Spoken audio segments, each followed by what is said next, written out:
What can I say? I'm feeling it, so I'm gonna continue. Um, Basically, yeah, this speaking of the end of the world, and like I've heard in the church, I'm doing this because like this guy said in church that apocalypse, whatever, is what we look forward to, and we're gonna be happy when that happens. My God, God, no, this is not how God intends us to be. God does intend us to live our destiny. I mean, whatever we want that to be, and if it's good, then it becomes true. It is, it is so, and for this we live here, and this is, I guess, the beginning of it, where we decide what that's going to be, and if it doesn't happen, like even in this life, it will happen in the next. I mean, you have to hold on. You do have to hold on to what you believe in, regardless of what people tell you. And so this is important to know that as Indians said, he has dreamt well. That's kind of what it's about. It's if you dream well, you have nothing to worry about. So yeah, and what else? Yeah, I mean, I spoke about this in surving, so I wasn't prepared. But yeah, I mean, we don't. This apocalypse is supposed to mean, yes, our new life. Like, so yes, we don't know actually what we want when we come to this world. We kind of want everything. We're excited by it because it's new, right? And then perhaps along the way we lose the excitement, and the excitement is replaced by obligations and things. But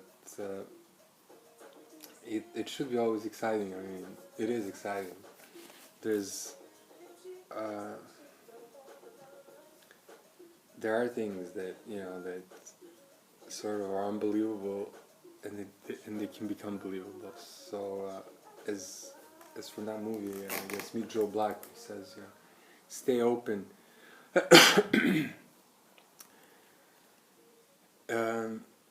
Stay open. Lightning. You never know when the lightning is going to strike.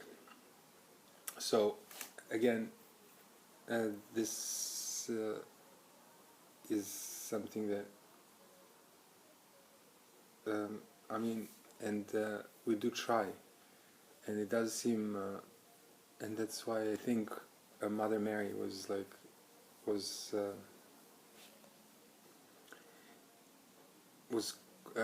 shamed. I felt like her shame. She was almost ashamed. She was over there, bundled in shame for because of our faults. So if you can't turn anybody around in this life, I mean, as a priest, you haven't done anything really, and it's very impatient. So I mean, God gives us every opportunity, and yeah, especially those who think they're prepared and that are deserving of God, like by this judgment day, we do think that we're ready, but you're not ready. I mean, first of all, what you're saying doesn't make any sense. You're like shortening. You want to shorten, somebody's life of discovery. God does want us to discover this on our own, and they haven't discovered it. Because if they did, they wouldn't say this. So anybody, is like, this is like for the ill people, this is like for somebody who's going to, like, I mean, this is not even like somebody who's going to him shouldn't like wish this upon everybody, because we're not deserving. I mean, we can always be more deserving. There's always another life you can save, just not Schindler's List, And Cohen said we're not deserving of the glory or of the downfall. For some of them, for some of us, the end does not exist. I mean, we live our destiny, and it goes on. It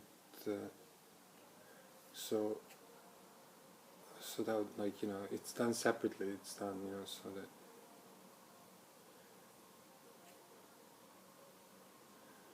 those ones that dream well, we don't want to disturb them.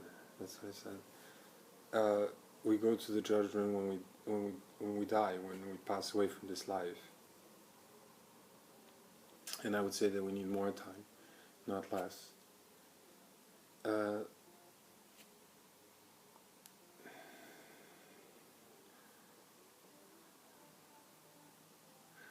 understand that they're thinking this is boring forever. It's been this kind of like struggle over the same things.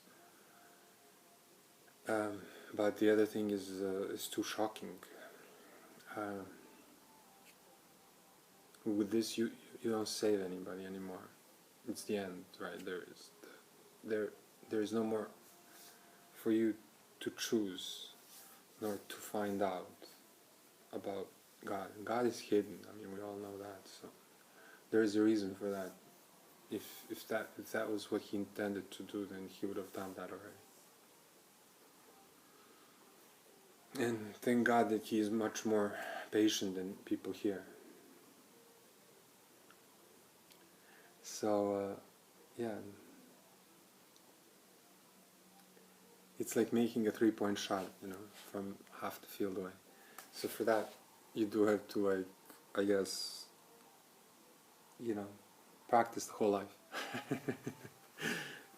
So that's that. How about that?